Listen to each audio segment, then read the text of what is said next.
സമയം രാവിലെ 5:45 ഇന്ന് നമ്മൾ യാത്ര പോവാണ്. അടുത്തൊന്നും അല്ല, കുറച്ചധികം ദൂരത്തോട്ടാണ് നമ്മുടെ ഇന്നത്തെ യാത്ര. അപ്പോൾ രാവിലെ നമ്മൾ ഇറങ്ങി. രാവിലെ എന്താണ് ആ ഒരു പ്രകൃതി രമണിയൊക്കെ ആസ്വദിച്ച്, നമ്മുടെ സൂര്യനൊക്കെ ഉദിക്കുന്ന സമയമല്ലേ, അപ്പോൾ ആ ഒരു പ്രകൃതി രമണിയൊക്കെ ആസ്വദിച്ച് ഞങ്ങളങ്ങനെ കാറിൽ പോവുകയാണ്.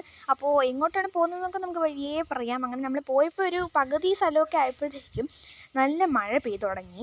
അങ്ങനെ മഴയൊക്കെ ആസ്വദിച്ച് നമ്മൾ കാറിലോട്ട് ഇങ്ങനെ പോവുകയാണ്. ഒരു കാടും മലയൊന്നുമില്ല, കാടൊക്കെ ഇങ്ങനെ കണ്ട് ഇനി കമ്മിങ് ടു ദ പോയിന്റ്, നമ്മൾ എങ്ങോട്ടാണ് പോകുന്നതെന്ന് വെച്ചാൽ ആ ബസ്സിൻ്റെ ബോർഡിൽ കാണുന്ന കോട്ടയത്തേക്കാണ് നമ്മൾ പോകുന്നത്. യെസ് ഗൈസ്, നമ്മളിന്ന് കോട്ടയത്തോട്ടാണ് ട്രിപ്പ് പോകുന്നത്. കോട്ടയത്തോട്ട് പോകാനുള്ള അങ്ങനെ പ്രധാന കാരണമൊന്നുമില്ല. അതിൻ്റെ അച്ഛൻ്റെ ജോലി അവിടെയായിരുന്നു. അപ്പം പിന്നെ അവിടെ നിന്ന് ഇപ്പം മാറി. അപ്പം അതിൻ്റെ കുറച്ച് സാധനങ്ങൾ ഷിഫ്റ്റ് ചെയ്യണം. പിന്നെ നമ്മൾ അവിടേക്ക് ഒന്ന് ചുറ്റിക്കറങ്ങാൻ വേണ്ടി പോവാണ്. സോ അപ്പം തന്നെ രാവിലെ കോട്ടയം എത്തിക്കഴിഞ്ഞപ്പോൾ തന്നെ നല്ല വിശപ്പുണ്ടായിരുന്നു. 8:30 മണിയൊക്കെ ആയപ്പോൾ നമ്മളിവിടെ എത്തി. അങ്ങനെ വയറിന് വെളി വന്നതും പിന്നെ ഒരു അടിപൊളി കടയിലോട്ട് കയറി, ഹോട്ടലിലോട്ട് കയറി.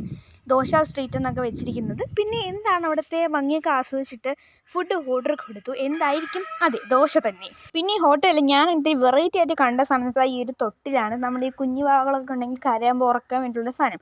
പറഞ്ഞ് നമ്മുടെ ദോശ എത്തി. ദോശയുടെ കൂടെ സൈഡായിട്ട് എന്താണ് ചമ്മന്തിയും സാമ്പാറും പിന്നെ ഉള്ളിയിട്ട് എന്തോ ഒരു കറിയും കൂടെ ഉണ്ടായിരുന്നു. ഏതായാലും നല്ല സൂപ്പർ ദോശയായിരുന്നു. പിന്നെ അത് കഴിഞ്ഞ് നമ്മൾ കൈയൊക്കെ കഴുകി. പിന്നെ നല്ല നീറ്റ്നെസ് ഉള്ള ഹോട്ടലായിരുന്നു. സാധാരണ ചില ഹോട്ടലൊക്കെ പോകുമ്പം പ്രത്യേകിച്ച് ടോയ്ലറ്റൊന്നും അത്ര വൃത്തി കാണില്ല, പക്ഷേ ഇതൊക്കെ നല്ല നീറ്റുള്ളതായിരുന്നു.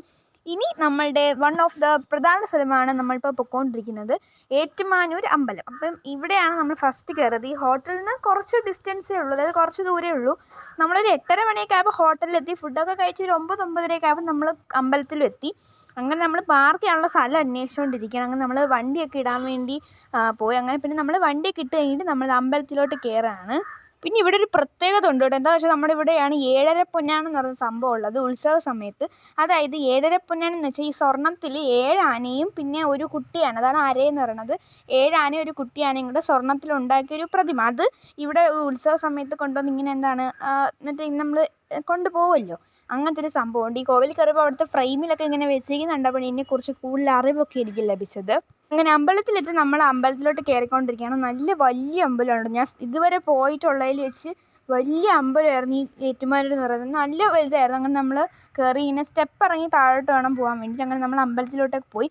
അമ്പലത്തിൽ കയറി തൊഴുത് കഴിഞ്ഞ് കുറച്ച് കഴിയുമ്പോഴത്തേക്കും നല്ല മഴ തുടങ്ങിയിട്ടുണ്ടായിരുന്നു. നമ്മൾ കോട്ടയത്തോട്ട് വന്നപ്പം മഴ പെയ്തു. പിന്നെ നമ്മൾ ഫുഡ് കഴിക്കാൻ നേരത്തും തോന്നുന്നു പിന്നെയും മഴ പെയ്തു തോന്നുന്നു. അങ്ങനെയൊക്കെ ആയിരുന്നു. എന്തായാലും നമ്മൾ അമ്പലത്തിൽ തൊഴുതതിന് ശേഷം പിന്നെ അവിടുത്തെ ഈ പ്രതിമയൊക്കെ കണ്ടു നിന്നു. ഇവിടെ മാത്രമല്ല കേട്ടോ നമ്മൾ പോയത്, തീർന്നിട്ടില്ല. ഇതുകൂടെ നമ്മൾ വേറെ എവിടെയൊക്കെ പോയി എന്നറിയാൻ വേണ്ടി നെക്സ്റ്റ് പാർട്ടിന് വേണ്ടി വെയിറ്റ് ചെയ്യാം. Okay, by.